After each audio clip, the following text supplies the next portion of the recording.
Welcome back to Bait One Trick, and today we're becoming one tricks in the jig. A skirted jig is probably the best bait to become a one trick in. Once you really nail down the jig and how to fish one, it's one of those baits that just has unlimited potential and you can fish it really in any situation. And a big reason behind the jig's versatility and what makes it really a one trick bait is the different kinds of heads available to you. And I'm going to kind of break this down into like the main categories. So the first one is going to be an Arky style jig head. Then you have the football head jig, which is another very popular option. As you can see, the head is shaped like a football head. And the last style of jig is going to be a swim jig.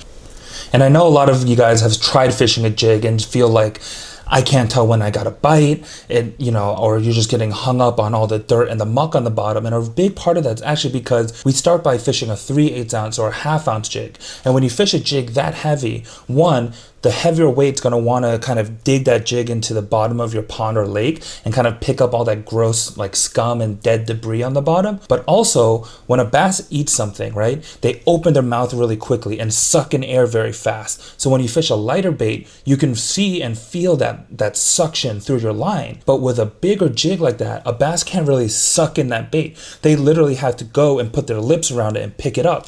That's why when you hear people talk about jigs, they say you lift your rod and you feel a mushy, a heavy sensation. That's because the bass has actually put their mouth around it and is swimming off with it. So to combat that, if you kind of want to build that first amount of confidence in fishing a jig, I recommend something like this. This is a finesse style, a 1/4 ounce jig. What that means is that 1/4 ounce, it's still kind of in that lightness range where a bass can actually suck it up and you'll feel that vibration go through your line. And especially with these finesse jig heads, it's a much smaller profile for these bass to want to eat it. So you'll catch more bass.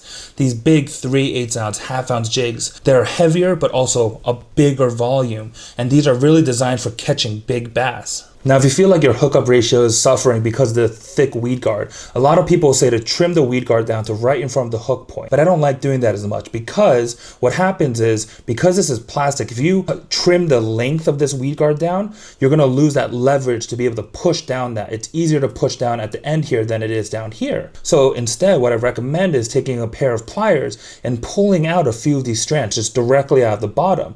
Then you still have that length to cover the hook point, but also now it's a lot softer because it's less plastic. In the next few videos on this bait one trick, we're going to go over the specific kinds of jig head shapes. We'll start with the Arky head jig, then go to the football head jig, and then the swim jig. So what are you waiting for? Get out there.